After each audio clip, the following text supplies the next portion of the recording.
کے اناؤنسمنٹ کرتا ہوں.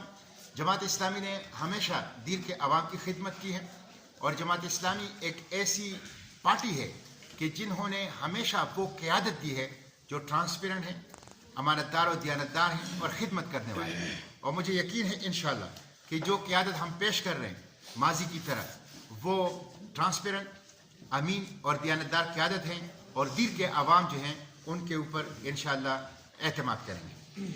تحصیل ادینزئی کے لیے جماعت اسلامی نے تحصیل چیئرمین کے لیے جناب عزیز اللہ خان کو نامزد کیا ہے.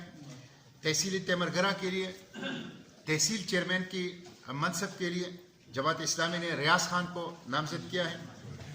تحصیل بیلامبٹ کے لیے تحصیل چیئرمین کی نشست کے لیے جناب عمران الدین صاحب ایڈوکیٹ کو نامزد کیا ہے. تحصیل لال قلعہ کے لیے تحصیل چیئرمین کی نشست کے لیے جناب ملک فضل ودود صاحب کو نامزد کیا ہے.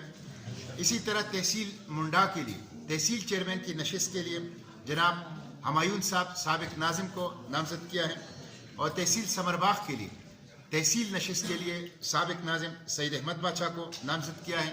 اور تحصیل خال کے لیے تحصیل چیئرمین کی نشست کے لیے کریم اللہ صاحب کو نامزد کیا ہے. مجھے یقین ہے کہ اس پوری جو نامزدگی ہے اس میں یہاں کی شورا, یہاں کے ارکان, یہاں کے زعماء اور یہاں کی پوری قیادت کے مختلف سطحوں کو اعتماد میں لیا گیا ہے اور یہ ان کی رائے کا مظہر ہے. انشاءاللہ یہ بہترین قیادت ہے جو ہم نے لوکل باڈیز کے لیے پیش کی ہے. دیر کے عوام کی دیر کے اندر جتنی بھی ترقی ہے, خواہ وہ ایجوکیشن کے اندر ہے, ہیلتھ کے اندر ہے, انفراسٹرکچر کے اندر ہے, وہ جماعت اسلامی کی مرہونی منت ہے.